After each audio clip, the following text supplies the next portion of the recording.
Y estamos de regreso en Vía X El Mostrador y como se lo habíamos anunciado anteriormente, se suma a nuestra conversación la abogada constitucionalista, abogada feminista, miembro de Abofem y además también desde ahora panelista de nuestro programa, Bárbara Sepúlveda. Bienvenida, qué bueno tenerte por acá. Muchísimas gracias, yo feliz de participar, un honor. Para nosotros también un honor tremendo poder contar con tu participación y por lo mismo vamos a abrir esta conversación revisando el siguiente titular para que entremos directamente en materia. Dice lo siguiente: la culpa no era mía, ni dónde estaba, ni cómo vestía. Femicidio de María Isabel Pavés reaviva el debate sobre la tendencia a culpar a las víctimas. Queremos hablar respecto a justamente lo que consigna acá el titular cuando se abre este debate respecto a la, entre comillas, o lo que termina muchas veces ocurriendo, de poner la responsabilidad de lo que ocurre en las propias víctimas. Acá tenemos además un caso que es muy complejo, muy difícil para su familia, además en este fin de año. Un hombre que además se está investigando, pero aparentemente también tendría antecedentes de una situación similar de femicidio en México, ocurrió el año 2009. Pero volviendo ahí al tema de este debate respecto a esta tendencia que ocurre todavía de responsabilizar a las víctimas, tu visión sobre ese tema. Encuentro que es bastante lamentable que continuemos en esta especie de debate.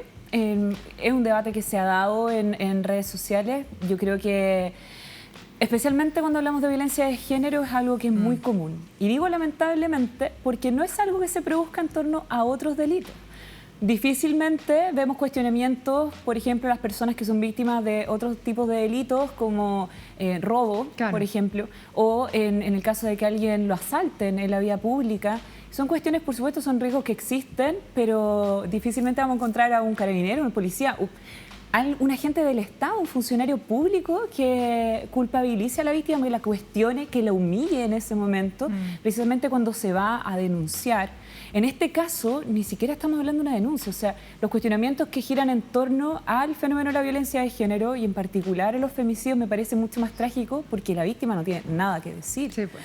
Y más encima, toda la idea que está detrás de eso es responsabilizar a las personas por algo que pudiese haber hecho distinto, por alguna reacción que podría haber tenido de forma diferente, cuando simplemente es una especulación que no contribuye en nada a erradicar además todos los estereotipos y sesgos que giran en torno a la violencia de género y a sus víctimas, que no importa cómo se vistan, no importa cómo se comporten. Sí, pues. Muchas veces ese destino está amarrado a muchísimas circunstancias que la víctima no va a poder nunca controlar. Y además seguimos pensando que esto es un problema individual, cuando de hecho hay una responsabilidad que tenemos todos como sociedad y que debemos enfrentar hoy día con mayor urgencia por el alza de la violencia en la que hemos denominado pandemia de violencia de género. Sí, pues que ha sido además una cifra bien impresionante, todo lo que se ha disparado también en torno a eso. Federico, te va... Sí, pero breve, es lo que pasa que ha hecho un poco de ruido en las redes, el que pareciera que fue a través de Tinder que se contactó con la persona que la habría asesinado. Y eso hizo algo de ruido. ¿Qué opinas sobre eso tú? Creo que es algo que también hemos visto en otro tipo de delitos, cuando se cuestionan las víctimas, por ejemplo, de violación o de abuso sexual. También muchas veces se cuestionan sus antecedentes sexuales o el hecho que tenga o no tenga una aplicación en el teléfono, si sale con una persona que conoce o no conoce. Esto es un comportamiento que tienen todas las personas hoy en día, las personas solteras tienen acceso a esas tecnologías. Sí, esa plataforma. Y en ninguna parte vemos, por ejemplo, diciéndole a los hombres, oye, cuidado, no te vayas a juntar con una mujer desconocida, protégete, cuídate, cuando constantemente estamos haciendo el ejercicio contrario. Pero además eso tiene un significado. Cuando estamos cuestionando a las víctimas además por su comportamiento sexual anterior, estamos responsabilizándolas por lo que les pueda o no ocurrir en el ejercicio libre de su sexualidad. Entonces, ¿en qué momento el victimario y el agresor son responsables? ¿Cuándo ellos tienen culpa? ¿En qué momento empezamos a trasladar la culpa de un fenómeno violento a la víctima que lo sufre y dejamos de culpabilizar al agresor? Claro, y tú lo dicen muy asertivamente, esto pasa particularmente con este tipo de casos, no con otro tipo de delitos, y eso es cierto. Es impresionante igual que tengamos todavía que conversar sobre esto, o sea, en el fondo que no hayamos avanzado lo suficiente como para que eso deje de ser una realidad y se deje de malponer quizás la, comillas, responsabilidad de lo que ocurre en qué termina siendo la víctima de lo que le pasó. Y por lo mismo yo quería preguntarte, ya que tú sigues siendo miembro de Abofem, sobre algo que tú mencionaste recién respecto a las cifras de violencia durante este periodo de pandemia, que han sido profundamente altas, la violencia al interior de los hogares. Cuéntanos un poco también en qué está esa realidad y cómo se cruza con un caso como este. Es durante la pandemia, además, que nosotros acusamos que esta situación de estar forzando a muchas mujeres a convivir con sus agresores, yo creo que agilizó un poco la respuesta institucional, pero a propósito de un movimiento feminista organizado por los derechos de las mujeres que puso en la palestra este fenómeno de aumento de la violencia. Era algo que ya, además, veíamos venir a propósito de la experiencia comparada a nivel extranjero, donde países que ya estaban en situaciones de confinamiento habían elevado sus cifras de violencia doméstica dentro de la familia, dentro del hogar. A esas cifras se le unen, lamentablemente, las alzas en abuso sexual a menores de edad, que también aumentan a propósito de la pandemia, que los niños ya no están asistiendo al colegio, claro, se quedan en sus casas y lamentablemente la realidad es que los niños y niñas y adolescentes en Chile, la mayoría son víctimas por personas de su familia o cercanas a su familia.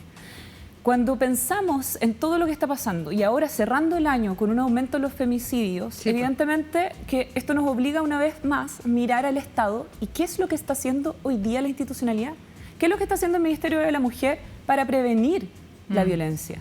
¿De qué nos sirve que cada vez que haya un femicidio la ministra salga a lamentarlo, que le ofrezca llevar una querella a la familia? ¿De qué nos sirve? Sin ir más lejos, tenemos también un tuit de la ministra... Pero antes del tuit del día, una pregunta capciosa. ¿Tenemos ministra de la Mujer? Porque yo no la veo. ¿Dónde está? Es una buenísima pregunta. Yo sé que tiene nombre, Mónica Salaquet, sí, pero ¿dónde está? Exactamente. Es que lamentablemente cuando falta la ministra o la ministra solo aparece cuando la tragedia ya ocurrió, llegamos tarde. Seguimos llegando tarde. Este país llega tarde ante la violencia de género. ¿Y qué tenemos que pasar? Seguir lamentando muertes de mujeres a manos de sus agresores, a manos de sus parientes, a manos de sus parejas, de sus exparejas. Yo no entiendo qué es lo que está esperando hoy día el Ministerio y el Gobierno para tomar cartas sobre el asunto. Cuando vemos que hace poco, además, se estuvo legislando sobre el presupuesto, un presupuesto que disminuye en prevención. No, claro. ¿Qué se puede hacer? Vamos a ir al Twitter, pero brevemente, ¿qué se puede hacer? Porque uno dice, hay una ministra ausente, un ministerio ausente, llega tarde, pero ¿qué es lo que, dos cosas que podría hacer, por ejemplo? Prevención temprana, formación, capacitación. Estamos hablando de cuestiones que parecen muy sencillas, que podrían ser clave para la detección temprana de la violencia, para el acompañamiento a las víctimas que se atreven a denunciar, a formalizar sus denuncias. ¿Qué pasa cuando una mujer denuncia hoy día en Chile? Y el desamparo en el que queda, sí, el temor que tiene muchas veces a hacerlo, cuando supera el temor lo hace y después luego tiene temor a las represalias con justa razón, porque se decretan órdenes de alejamiento, pero que después nadie le hace seguimiento y finalmente esos se incumplen y las mujeres aparecen muertas. Entonces, ¿dónde estamos fallando? Y claramente que hay dos focos. Uno es la prevención, que es algo que además el movimiento feminista lo ha puesto una y otra vez sobre la mesa. Si no avanzamos en la prevención, ¿cómo vamos a erradicar el fenómeno de la violencia? ¿O en alguna parte estará un pensamiento mágico que propone que todos los femicidas, todos los violadores van a las cárceles y se acaba el problema? Eso es absurdo, no tiene ningún sentido. Si nosotros no avanzamos en una sociedad igualitaria que construya las relaciones de género entre hombres y mujeres y con las diversidades sexuales de otra forma, entonces no vamos a superar la violencia de género. Hoy día el femicidio es la expresión más grave de la violencia y se basa precisamente en el menosprecio que existe hacia las mujeres. Hay una situación de segunda categoría que vivimos las mujeres en la sociedad. Les guste o no les guste, lo quieran o no aceptar. Ahora, yo espero una ministra responsable que se haga cargo de construir una sociedad diferente y para eso tiene muchas herramientas. Tiene un ministerio, tiene presupuesto, tiene profesionales, tiene infraestructura y está tomando las decisiones equivocadas, asesoradas quizás por un gobierno que tiene una voluntad política equivocada, pero podría hacer cosas porque el Estado de Chile ya se comprometió. Y esto es una política de Estado. No depende de la voluntad política del gobierno de turno, no debiera depender de eso tampoco. Claro. Vámonos al Bueno, tweet. pasa que finalmente, como decías tú, esto terminan siendo más que nada redacciones por parte del Ministerio y no medidas de prevención, y por lo mismo revisamos el tuit del día de hoy. A propósito de lo que estamos conversando, tuit de la ministra Mónica Salaquet. Dice lo siguiente: como madre y ministra me duele profundamente la confirmación de la muerte de María Isabel Pavés por parte de la Fiscalía. Esperamos que las causas se esclarezcan lo antes posible. Como Ministerio de la Mujer y Equidad de Género estamos disponibles para prestar apoyo a su familia. Tarde, pues. Tercera ministra, por lo demás, de este gobierno en esta cartera. Y como decías tú, quizás da cuenta también de ciertas prioridades. Esto debiese ser una política de Estado, como bien mencionas, no algo del gobierno de turno, no a su voluntad. Y por lo mismo da la sensación de que quizás no se ha tomado realmente la importancia de un ministerio como este para prevenir situaciones como la que estamos comentando ahora o las de tantas mujeres que este año no solamente han sido víctimas de violencia, sino que también lo que ha pasado con los casos de femicidio. Lamentablemente, hemos visto ese tuit demasiadas veces. Pues. Ese mismo tuit, cambiándole el nombre de la víctima, siempre ofreciendo apoyo a la familia una vez que su pariente está muerta. ¿Cómo es posible que sigamos esperando que ese sea el rol que la ministra tenga que cumplir? Perfecto, otro femicidio, entonces la ministra va a salir lamentando la situación.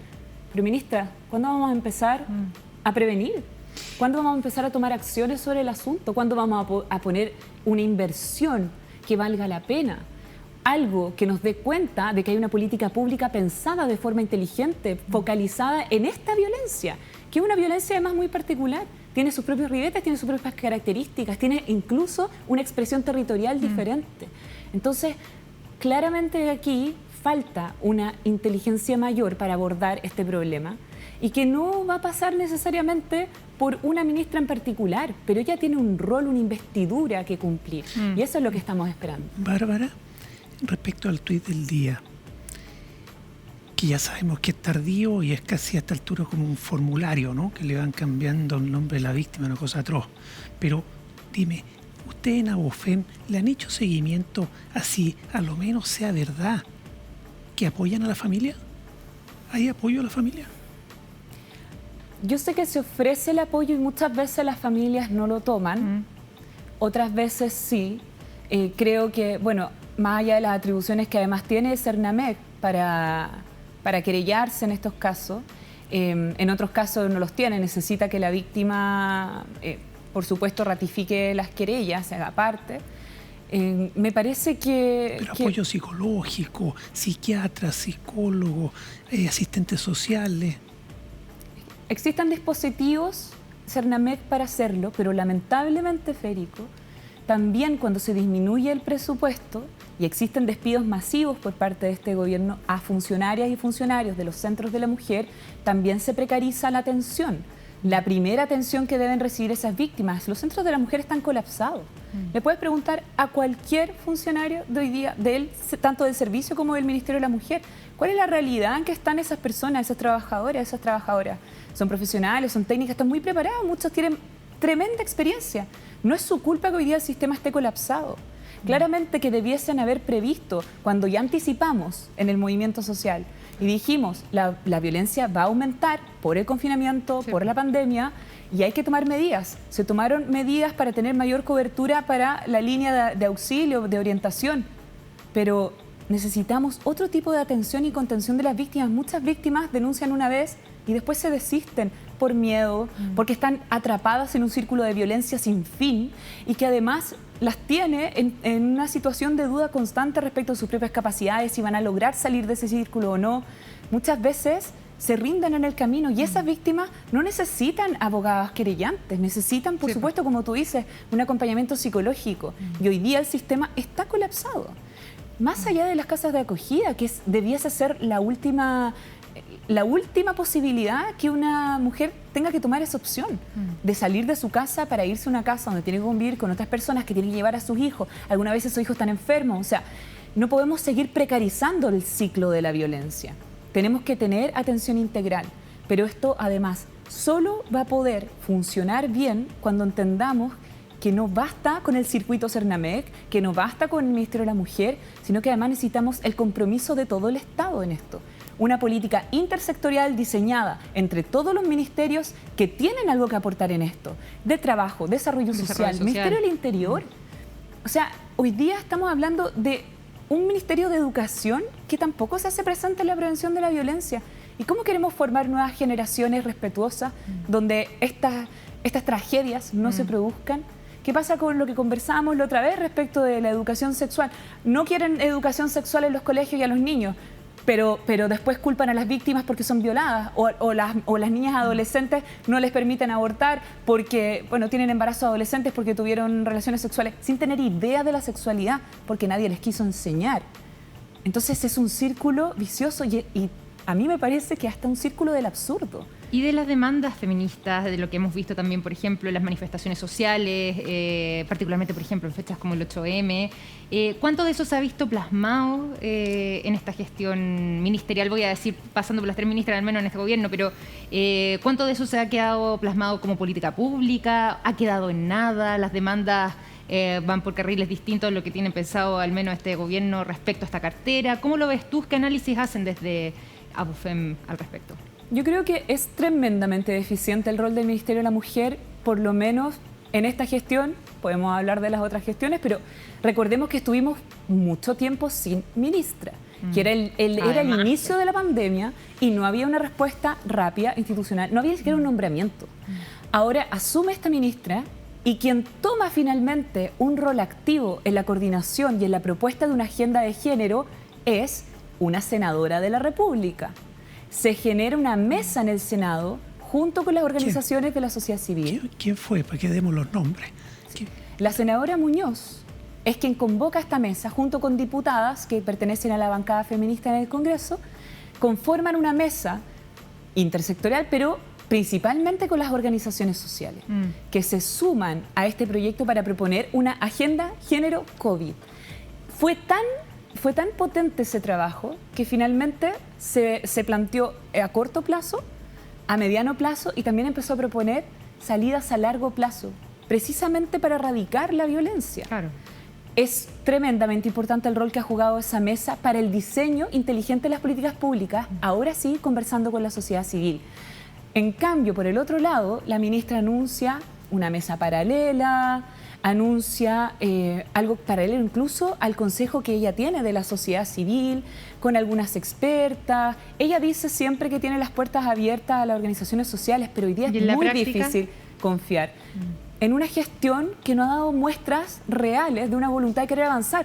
Hay todo el tiempo una voluntad como de querer conversar, pero ministra, los diagnósticos están hechos. O sea, eso es lo que estamos tratando de comunicarle. Da la impresión como que está tirando la pelota para el lado, ganando tiempo, falta poco gobierno, pero bueno lo que tú dices, por lo menos la presidenta del Senado, la senadora Adriana Muñoz, ha hecho algo que puede servir de base para seguir avanzando, políticas públicas hacia el futuro, distintos, en lo inmediato, lo mediato, ¿cierto?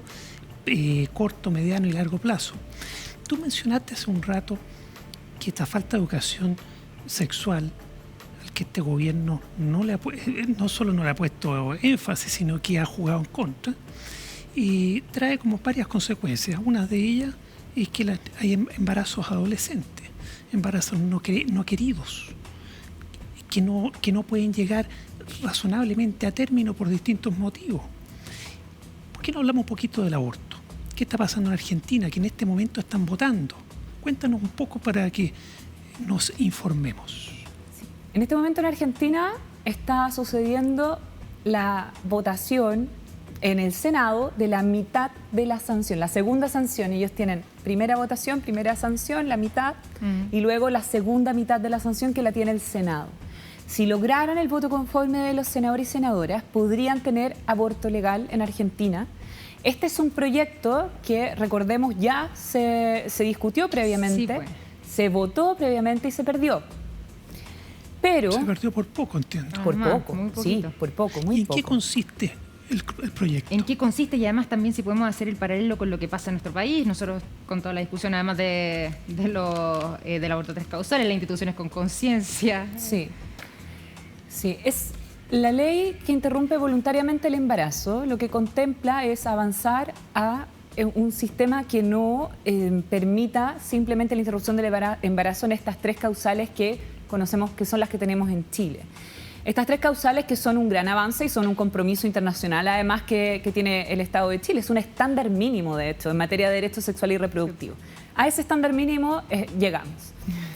Salir de ese estándar mínimo, avanzar hacia una real política de derecho sexual y reproductivo, evidentemente nos empuja a discutir una ley de interrupción voluntaria del embarazo que implique otro tipo, o sea, no tenga una causal asociada, sino más bien otro tipo de cosas, como los plazos, ¿cierto? El tiempo de gestación, que son otras circunstancias que se toman en consideración, por supuesto. Es decir, que la voluntad de la mujer de interrumpir su embarazo dentro de ciertos plazos y ciertas condiciones tiene que ser respetada. El Estado le tiene que responder, le tiene que decir que sí a esa interrupción. ¿Eso es lo que se está discutiendo en Argentina, más o menos? Sí, pero el acceso a la interrupción voluntaria del embarazo también es lo relevante y que lo que yo creo que hoy día está en el centro del debate en Argentina. Porque también cuando tienes unas causales restrictivas, ¿qué es lo que tienes aparejado? Podríamos tener simplemente estas causales restrictivas y si estás fuera de esas causales podría no suceder nada, por ejemplo, simplemente no tener el acceso, que ya es problemático. El problema es cuando tú tienes además una criminalización. Sí.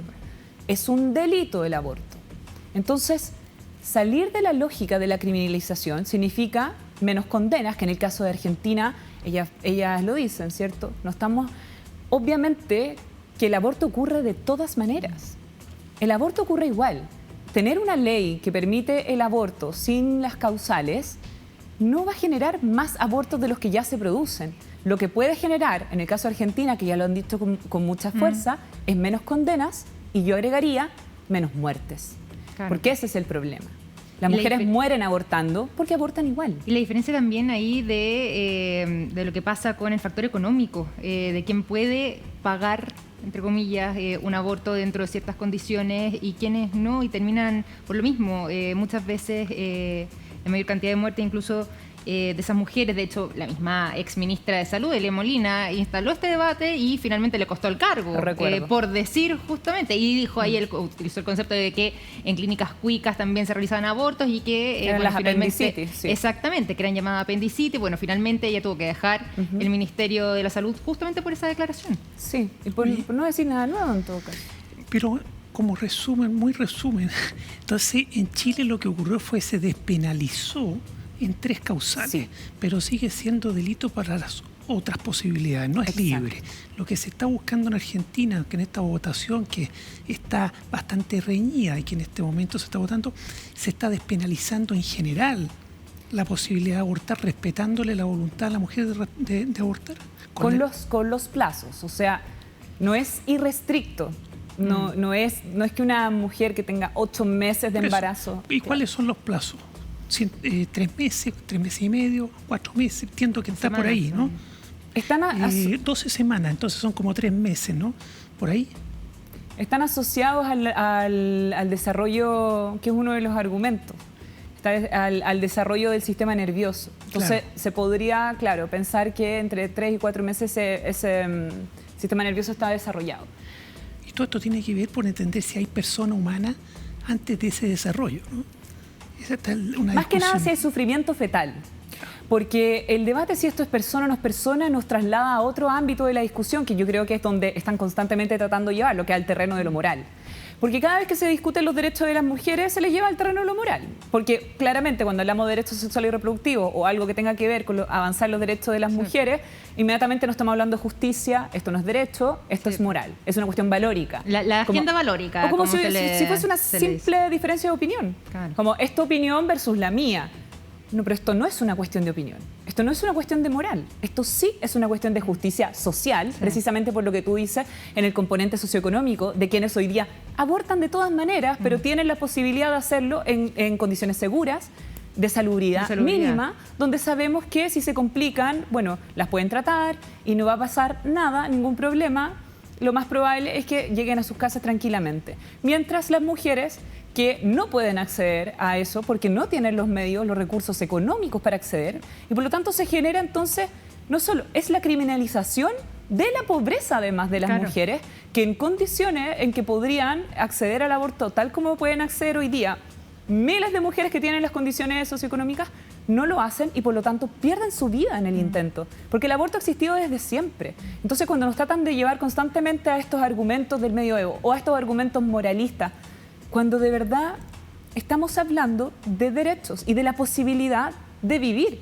Entonces aquellos que se dicen pro vida, ¿cuándo se preocupan de la vida de las mujeres? ¿Cuándo de verdad están pensando que estamos hablando de una política pública tremendamente necesaria para salvar vidas realmente? Salvar vidas de mujeres que quizás más adelante, cuando quieran o no, pero si es que quisieran tener un embarazo, sea un embarazo deseado y efectivamente esa mujer pueda vivir y tener su propio proyecto de vida y respetarla en sus libertades y en su autonomía, porque esas palabras pareciera que en Chile no existen para las mujeres. Acá las empresas privadas tienen libertad, las empresas privadas tienen autonomía, incluso para ser objetores de conciencia. El argumento es que las empresas tienen libertad y autonomía. Cuando hablamos de los derechos de las mujeres, no hay ni libertad, no hay autonomía, no hay derechos. Hay puras cuestiones morales y hay diferencias de opinión. Mira, hagamos lo siguiente, respecto a este tema particularmente, esto es una noticia en desarrollo, como bien decíamos antes, se está discutiendo hasta ahora en Argentina, lo está viendo ahora el Senado y por lo mismo ya la otra semana probablemente ya podamos contar con ese resultado para analizarlo en concreto y ver también la experiencia comparada con nuestro país. Así que dejemos ese tema pendiente entonces para la próxima semana, Bárbara, ¿te parece? Para que lo sigamos desarrollando y nosotros vamos de esta manera finalizando este capítulo junto a ti. Se nos pasó muy rápido la conversación, Bárbara Sepúlveda, pero nuevamente bienvenida. Ahora sí, definitivamente, también como panelista en nuestro programa. Muchísimas gracias.